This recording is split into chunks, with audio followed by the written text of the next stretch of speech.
Welcome to the Truman Charities podcast, a community of caring. I am Jamie Truman, your host. I'm one of the co-founders of Truman Charities. Our organization has raised over $1 million for several different charities as we share our message of helping others and paying it forward. We plan to continue to educate our audience on the culture of giving. On this podcast, I will interview fellow charity founders, volunteers, sponsors, and other people in the community who will share their stories. You will hear and be inspired by their selflessness and passion for helping others. Welcome to another episode of A Community of Caring, the Truman Charities podcast. My guest today is the founder of Gray for Glioblastoma, Katherine Snedeker. How are you, Katherine?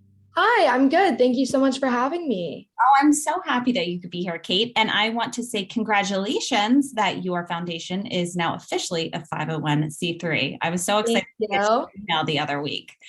Thank you. We're super excited about it. It happened a little sooner than we expected, which is all good. That is great. So I want to know, just for all of our listeners, just tell us a little bit about your story and why you decided to start this foundation. Yeah, so glioblastoma is a brain cancer. It's a pretty rare brain cancer. It only affects like 13,000 a year. And unfortunately, my dad is one of those that is affected by it. He was diagnosed last April, so we're coming on about a year. And I've always been the type of person who is super passionate about philanthropy and a very action-based person. So after my dad's diagnosis, I felt like there was something missing. There was something I wanted to be able to do in an effort to make an impact. And so it started off as just, I wanted to host a gala to raise awareness and money in the DC area for glioblastoma. And then it kind of progressed as I built a team and started really thinking about my goals for the gala. And I ended up applying for 501c3 status so that we could be a public charity, so that it doesn't have to be one event. It can be many events, and we can be more than just a gala. And so our mission is basically to raise awareness and money through large community events, but also to provide a space for people to access resources and donate and learn about clinical trials that are available and how to access those and everything like that, because that's one of the things that I struggled with about glioblastoma, was that there's not really one place that you can go to find all of that information. It's really daunting to search a cancer diagnosis on Google. It's like, where do I go from here? So since this diagnosis is so rare, you did mention it's only 13,000 people that are diagnosed per year. Yeah. How did that feel when you learned about this diagnosis? Did you know anything about glioblastoma, or was this new? I did not. Mm-hmm. It was new to me. It was new to my whole family. There's no DNA marker for it. There's no cause, there's no cure. And so we had never heard of it. There was no signs indicating that this type of cancer may show up. There's no genetic background. No one in my family's had it. My dad's very healthy. He's in his 60s. So yeah, I mean, when you Google glioblastoma too, the statistics are pretty harsh. You Google glioblastoma and the first things that come up are, how long can you live with glioblastoma? And is there a treatment for glioblastoma? And you come to find out that there's no cure, and the life expectancy is a lot shorter than a lot of cancers. And so it's just kind of crazy. It's also it's the most common malignant brain tumor. Wow, it is. I didn't know that.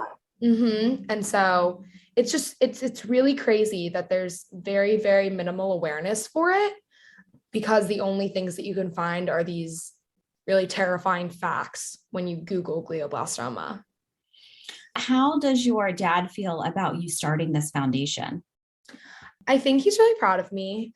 I think he's happy that I'm creating a space for everyone. There's just not really a big community in one place. And I think it's been really empowering for my dad when he just had his second surgery a couple weeks ago to remove his tumor. And before his surgery, I had made a post on our Instagram about good wishes for his surgery and everything like that. And just, we got such great feedback. I mean, people were praying for him and communicating that with us. People were sharing, people that had surgeries before were sharing tips for him. They were sharing, like, people were sending, little kids were sending, drawing pictures and sending them.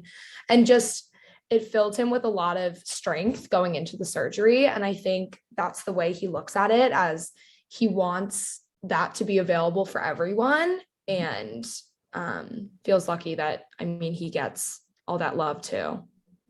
I love that. Now, would it be safe to say that what you're looking for is for your foundation to be the place that you wish you would have found when you heard about your dad's diagnosis? Just this place that has all of the information and resources and where you can go, kind of a community for people that have been diagnosed and family members of people that have been diagnosed with this. Yeah, 100%. I think that's kind of why I knew I needed to do something, because it was heartbreaking to look up on, I mean, my generation, I'm in my 20s, and in my generation, the place that we all go is social media, Instagram, and everything like that. And one of the first things I did was look up glioblastoma on Instagram, and hoping to find an account that gave that community feel, like Susan B. Coleman, or some of those really big cancer organizations that people think of when they think of other cancers. And there wasn't anything that stood out to me. I mean, there's a few other glioblastoma foundations who all do great things, but there's just not a large community available for people that provides hope and like self-care tips and just positivity every day, motivation, and then also at the same time providing information. I mean, my family was really blessed. My stepmom is really involved in the medical world. She works for a nonprofit that does vaccines and stuff. So she's very familiar with clinical trials and had a lot of connections to surgeons and stuff. So we got really lucky and were able to choose between some of these incredible surgeons. And my dad's actually in a clinical trial. But I mean, even when I look things up on clinicaltrials.gov to find new trials to share with our community, I have a hard time reading it because I'm like, I have no idea what's going on here. And so we just want to provide a space that has all those resources for people that may not be as fortunate as us. I mean, we were so lucky that we just have this connection.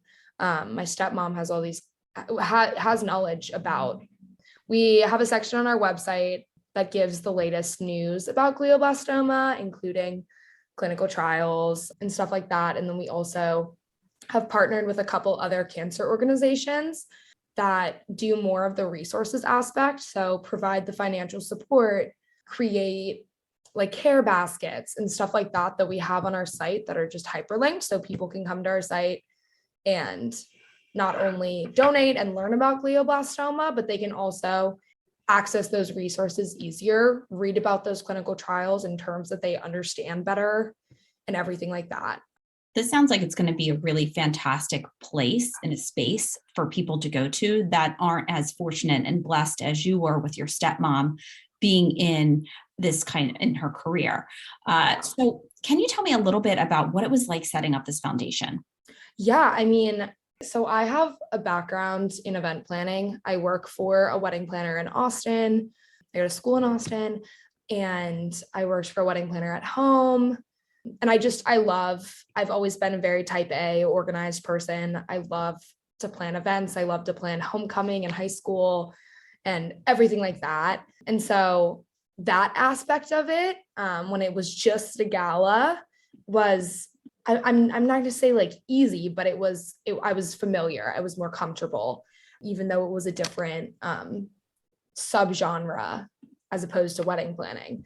But I think it's crazy setting up the foundation. I've learned so many new things in every platform. I mean, I wear a different hat every day, from like, I've learned from marketing and PR all the way down to like legal, taxes, accounting, e-commerce. And I learned how to code for a few days there when I was trying to put our website together. So it's just crazy. It's the most incredible learning experience. I think it's better than any job that I could ever have, because I'm learning about everything, teaching myself and learning from others. I've had a lot of help along the way. The people that were impacted by my dad's diagnosis have really stepped in to support him, but also my family. And so they've really supported my journey with the foundation. And it really has been incredible to get to work with so many people to support my family and also to support a cause that I think needs more attention. And I also get that recognition pretty often from our community on Instagram and stuff like that. I mean, I'll have people message us and say, like, we really appreciate what you're doing and this space you've created.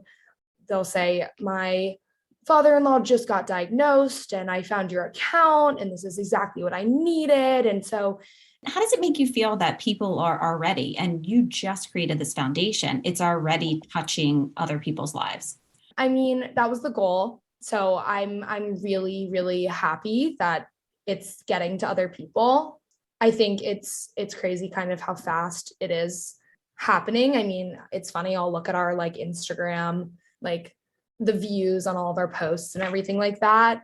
And the amount of people that it's able to reach has just like completely shocked me. Like the amount of people that press on our profile every day and stuff like that. And I mean, that's the goal, for people to look up glioblastoma and it not be so scary, for them to be able to come to us and say, here's the position I'm in. What do you think I should do? And us not only be able to provide resources and experience to share with them, but also to just be that positive voice, to give them tips for we posted yesterday, tips for going into surgery, how to prepare yourself mentally beforehand and stuff like that, not only for patients, but also supporting caregivers and anyone else affected. I mean, siblings, children, friends, everything like that. Yeah. So let's talk about this event that you have coming up. Tell me a little bit about it. Yeah. So we named it Ironman Gala. That was our original whole marketing thing, was Ironman Gala. We recently changed all of our stuff now that we're actually official as Gray for Glioblastoma. Where did Ironman come from? So it came from my dad. My dad is my superhero, as cliche as it sounds. He's my person. We are super connected, and he's just always been the biggest role model in my life. And I am my dad's daughter at heart. I mean, not only like you look at us and it's the way that we both act, it's our mannerisms, it's the type of people we both are. I'm very much his daughter. And I have learned so much from him, and he just has really been such a huge figure in my life to look up to. And then Iron Man and being a superhero kind of came into play during his treatment over the summer. He had radiation, and during radiation, you use a mask. They create a mask that fits to your face, and it reminded us of the Iron Man mask. And my sister and my dad really got into a whole Marvel phase this summer, where they would watch one of the movies like every few days just to hang out. And Iron Man became my dad's favorite superhero. So it kind of is all interconnected between my whole family. It has a special meaning for my sister, my dad, me, my stepmom. And yeah, I wanted to name the event after him, but in a way that is powerful for other people too. I love that. I love that story. Thank you. All right. So tell me a little bit more. Yeah. So our event is going to be May 19th. So we're about 2 months out, which is really exciting. We're planning for it to be kind of more of a kickoff party our first real event as a foundation. So we're still going to have it be like cocktail attire. We're doing hors d'oeuvres and cocktails, but it's more of an event to dance and have fun, hang out with people, socialize, and learn about a cause that people may or may not be familiar with. We're hoping for next year and years after for Ironman Gala to continue and for it to be a larger event that has a sit-down meal and everything like that, more of the gala-esque feel. But so we're having it at Tommy Joe's in Bethesda, Maryland, and we just want everyone to end the night off being familiar with everything glioblastoma. But it's also, our mission is to raise money for research and raise awareness by hosting big community events to bring people together to support something good. And yeah. If I was interested in coming to your event, would I register online? And what would I expect as someone coming as a guest? Are you going to have any type of raffle or silent auction items, or are you just going to keep it real low key this year and just be, donations and bringing awareness? Yeah, so there is going to be a section on our website.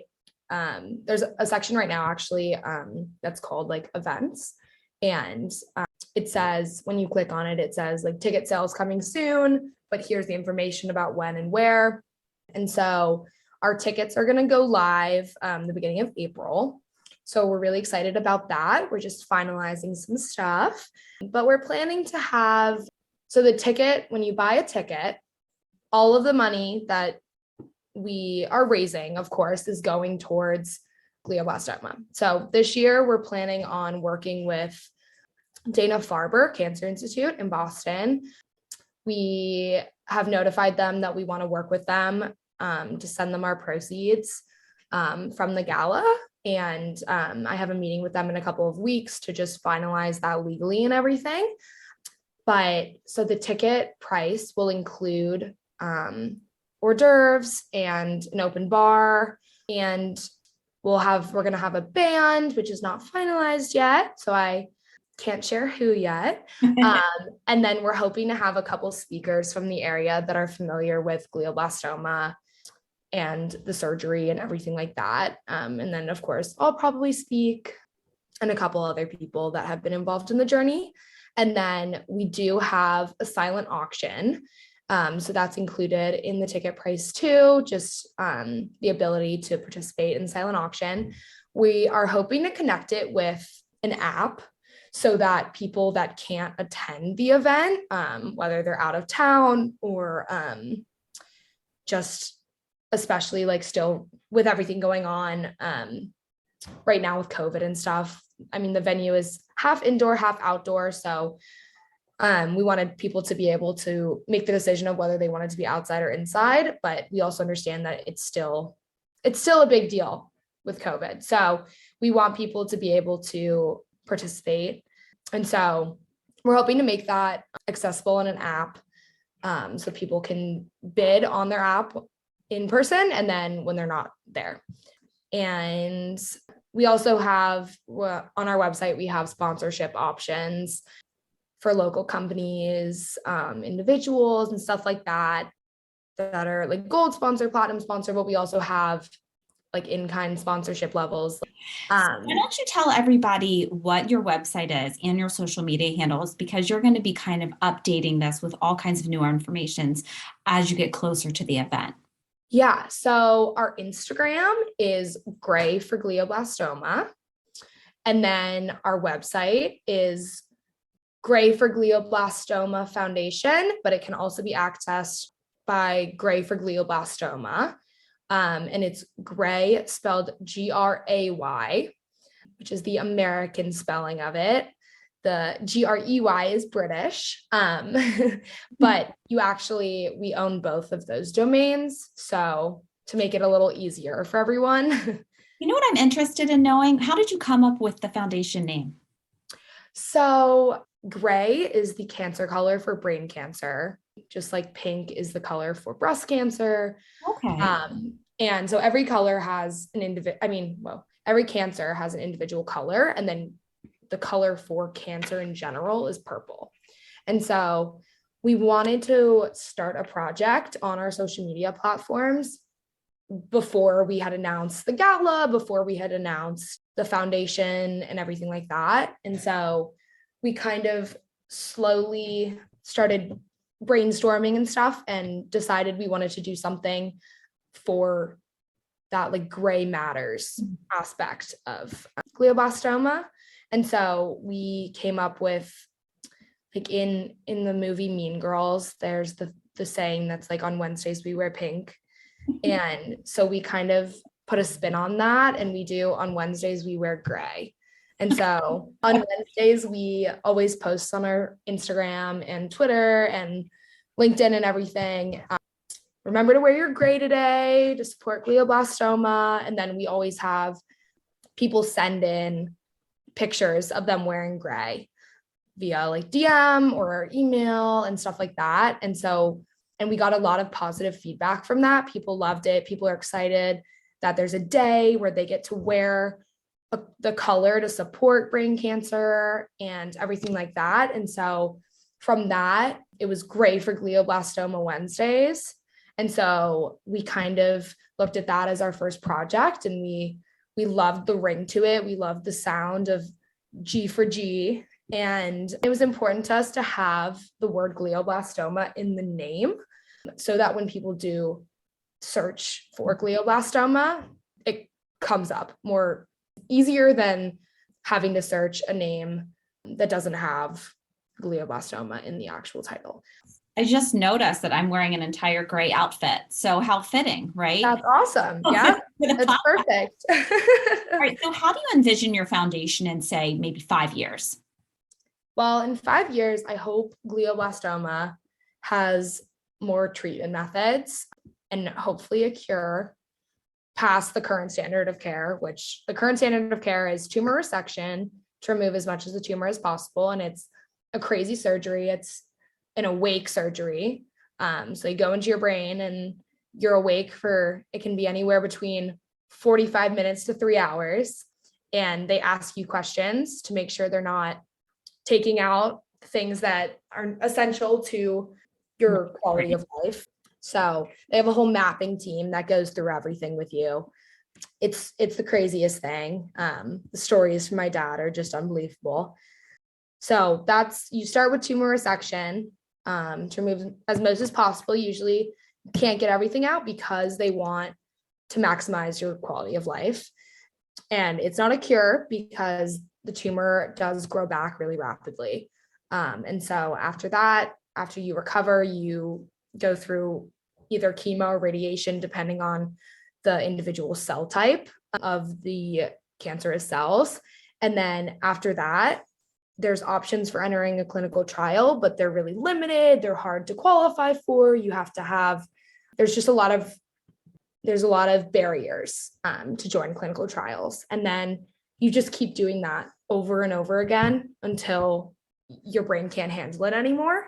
And so I'm hoping that in 5 years, there's something more than that. There's a standard of care that consists of something greater than just removing the tumor and treatment methods that the cancer is resistant to. So that in general, and then for us, and I hope that that's a result of us trying to bring more awareness and funding, and I hope we can help speed along that process. And then in 5 years, I hope that we'll have an even bigger team. I hope that we'll have committees for each aspect of our work, so I don't have to wear all these different hats every day. And it's also like I've been talking to other college students about getting involved because I just really think it's the most incredible learning experience, and everyone can cater it to volunteer for what they want to learn about. And so I just hope that we have a big committee of people that love helping and are as passionate as I am about the cause. And I hope that we'll start to have events in other cities, hopefully Austin. My dad my dad is part of a clinical trial in Boston. So hopefully in Boston, because we're super familiar with that area. And then just throughout the country, and maybe even abroad. And I hope that we have a really big community of people and resources available for people. And I hope that in 5 years, we are getting even more of those messages that say, look, I had no idea what to do. I was in shock at this cancer diagnosis. I had no idea what glioblastoma was. And I saw the statistics when I looked up glioblastoma, but then I immediately went to your website and I had more hope. Some of that stress was alleviated and everything like that. Well, at least from talking with you from this short amount of time, I mean, it's very obvious how much you love your dad and what a great family that you guys have, and just the strength and the passion that you have to start this organization is, I really admire what you're doing, and Thank you. how much you've been able to do in such a short amount of time is Thank pretty you. inspirational to other people. So I know that you're going to help so many people. And, Kate, before I let you go, is there anything that we haven't covered that you would want anyone to know? Maybe just that sharing our information goes so much farther than you could imagine.